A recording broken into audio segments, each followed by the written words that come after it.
Hey, it's Greg Otten here with MaritimeGardening.com, episode 57, brought to you by Bessie Seeds and Safer's Gardening Products. Hey everyone, if you hadn't noticed, I have a new sponsor. I'm going to talk more about that probably next episode. I've got a couple more details to work out, but it's going to be Safer's. I only contacted 2 companies to be my sponsors this year, and those are the 2 companies that are my sponsors. So that's great. They're paying for this whole thing, and you get to listen for free. Safer's gardening product, line of products I used in my garden last year, and I think we're going to have a coupon code, just like with Bessie's, where you can get some kind of discount on the product line, and you can order everything online and so on and so forth. So anyway, we'll talk more about that next episode.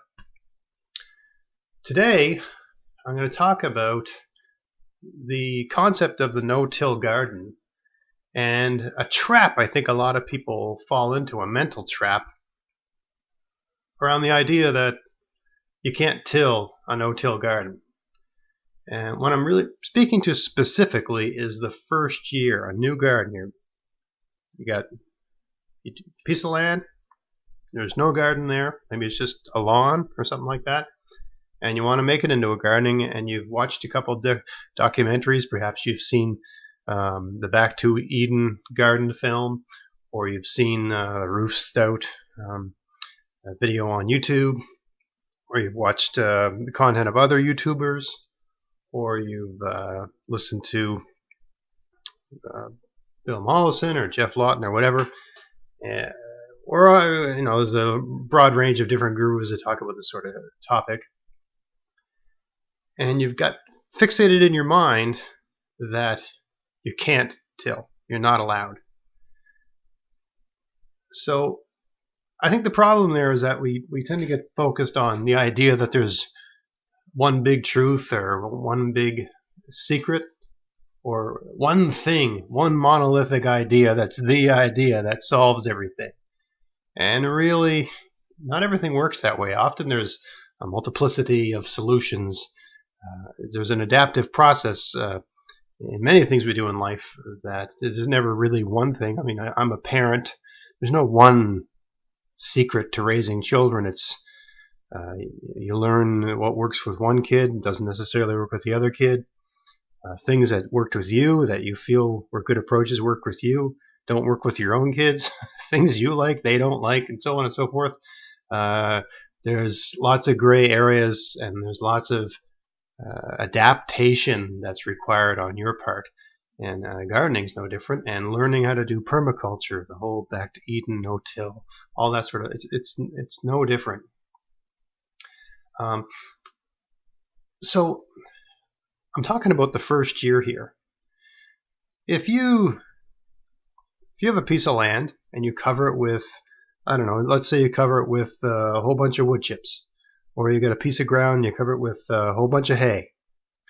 Or let's say you're a little more ambitious and you've got access to even more resources. So let's say you cover it with 4 inches of manure of some kind, and then you put leaves over that, then you put hay over that, or maybe you're using cardboard, a layer of cardboard in there somewhere. You're doing all that stuff. If you think that in 1 year all the existing soil that's beneath that is going to be completely loose and broken down and ready to go, at least in my experience, you're fooling yourself.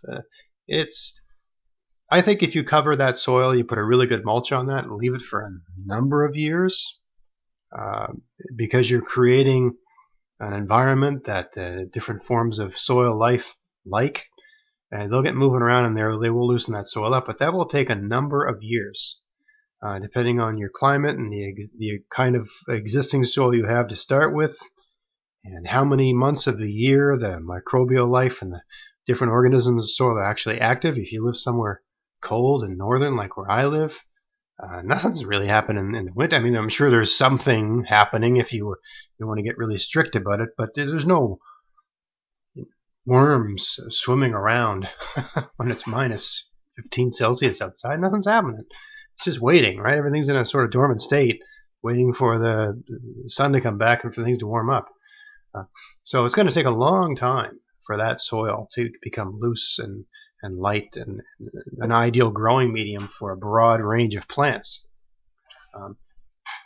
If you want to do the no-till thing and you literally do not want to turn the soil over, I would say the first 3 or 4 or 5 years in that gardening space, you should only plant things that, and I've heard advice to the contrary on this, but I don't agree with it. I wouldn't plant too many root vegetables unless you're planting like something like potato, but because if you plant a potato, you're going to end up turning things over, right? So you're kind of hand tilling. But if you're going to just put down a few layers of mulch and put some carrots in the ground, there's people that say, well, those carrots, their roots will get down there and they'll open up the soil. And I imagine that's true to some extent.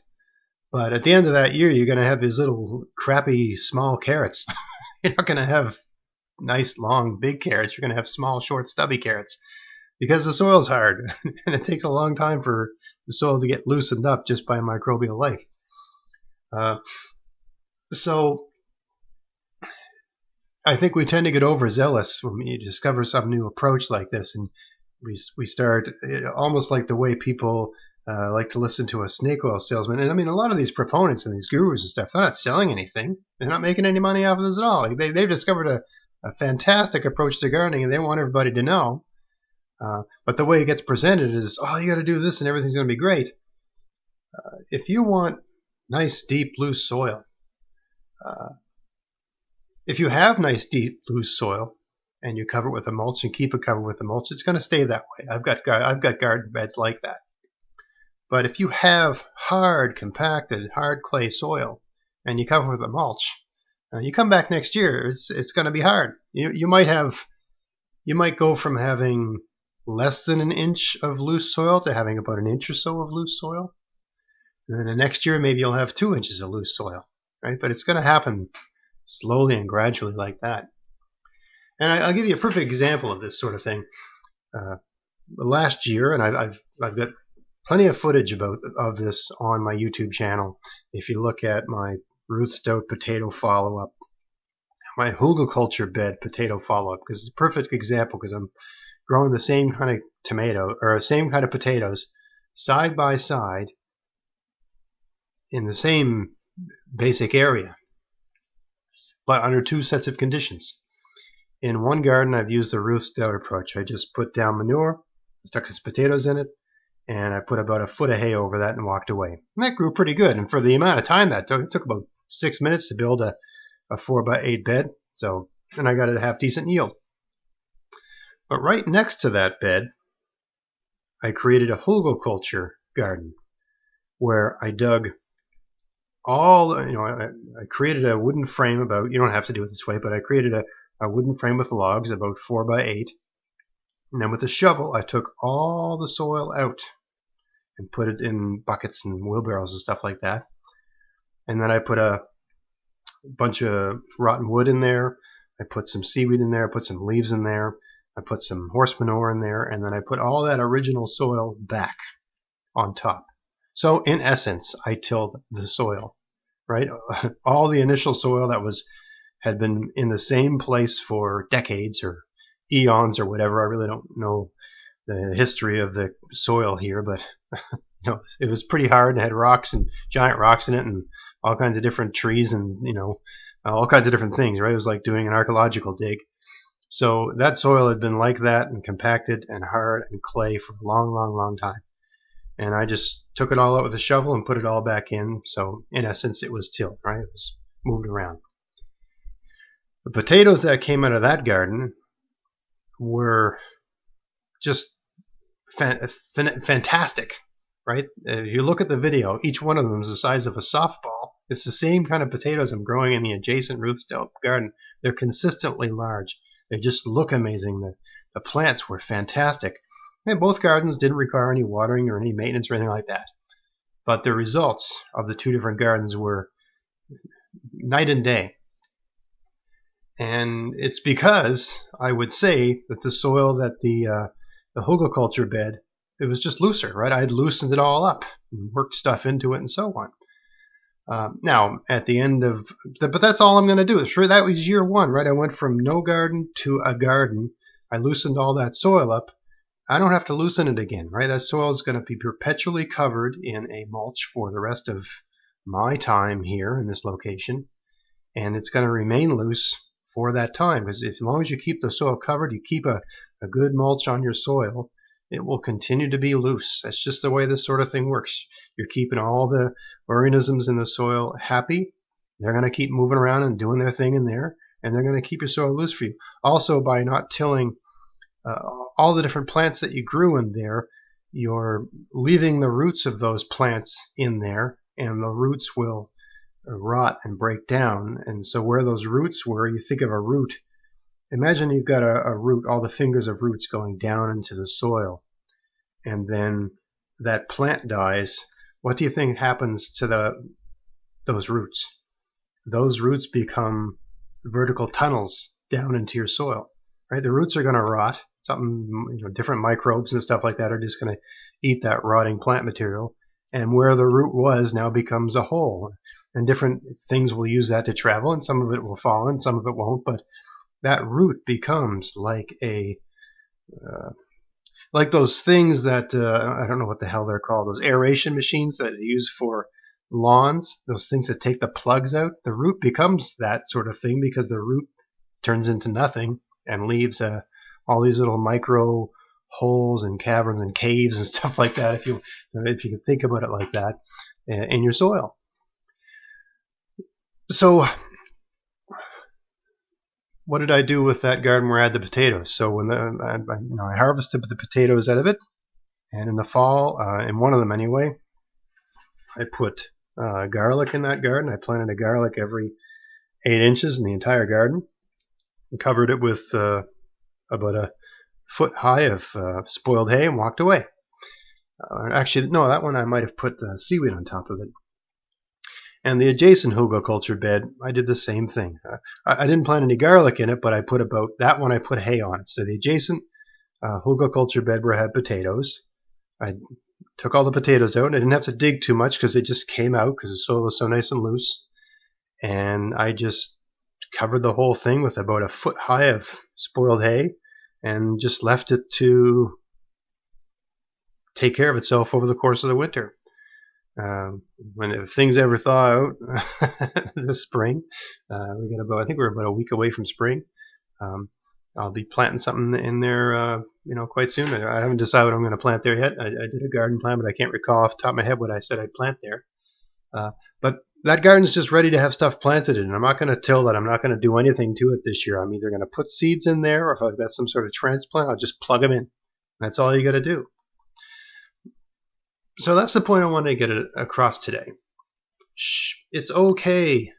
Maybe there's going to be people that disagree with me. Oh, you're ruining the soil and the life in the soil. Look, the soil's going to adapt. The soil's going to bounce back. If you turn it over once, you're not turning it into a lifeless desert by turning it over once. What you're doing is you're jump starting, right? You're kick starting the process, right? Instead of waiting 8 years for the organisms in the soil to loosen it up, you're just getting it done quickly with a little bit of elbow grease and some back work. So for me, because we only live so long, right? If you've got the energy, a couple kids down the street that don't mind doing a little bit of work for $20 or whatever, I would say my advice, and if you need permission, right? So I'm not. I'm freed up in a lot of ways because I'm not a famous permaculture guru. I can just say whatever on earth I want about this sort of thing, and I'm speaking from experience. In year one, and I've done both, because I watched all the same documentaries that you watched and got excited. It's like, oh, all I got to do is put down a mulch and I can plant anything. It's going to grow amazingly. And maybe that works somewhere. Maybe that works in Australia, someplace really hot. But I wasn't too impressed with the results I got when I did that sort of thing. Much more impressed with garden beds where I loosened everything up, and I got really good results year one. And then subsequent years, there's no tilling, there's no turning over, there's no nothing like that. I just put seeds down or plug in transplants or plants I'd moved from another location. That approach seems to be the one that works best, is most expedient, and I've had success with it. You don't have to worry about destroying your soil by turning it over once. You're not destroying anything, right? All you're doing is speeding something up. If you keep turning it over, yeah, I think you're going to be doing some damage there, because soil isn't really meant to be turned over. Where in nature does that happen, right? But if you're trying to get your soil nice and loose and ready to be a vegetable garden, then I don't think there's anything wrong with it, and I think you're going to find if you're new to this, or you've got a garden and you've been listening about no-till gardening, you're thinking of expanding your garden a little bit. Yeah, I wouldn't hang back and just, if you've got the energy, if you've got the time, if you want to try the no-till approach and don't turn anything over, go ahead. I did it last year. I was happy with my results. I just, as a gardener, I was happier with the results I got when I loosened the soil a bit. And unless there's some disease in my soil, I can predict I'm going to have fantastic garlic out of that garden this year. Nice big garlic, because anything that's growing in the ground like that, it wants nice loose soil. And even plants that grow above the ground, they like nice loose soil so that their roots can get down and branch out, put the soft root, fine root hairs everywhere. And so the more extensive your root system is, the more able the plant is to find what it needs to be healthy. You have a bigger plant, you have a healthier plant, you have a more pest-resistant plant, you have a plant you don't have to water as much, you're going to get a better yield, everything's going to taste better because the plant's going to have all the nutrients it needs, not because you're adding to the soil, but because your soil is healthy. There's all kinds of organisms living in there, eating decaying plant matter and creating basically insect poop, right? Insect manure. That's the best manure in the world because it's evenly distributed all throughout your soil. Think about it. When you're puts a couple inches of manure on a garden and then you fork it all in and you turn it all over, what are you doing? You're distributing nutrients throughout your soil, right? And it works.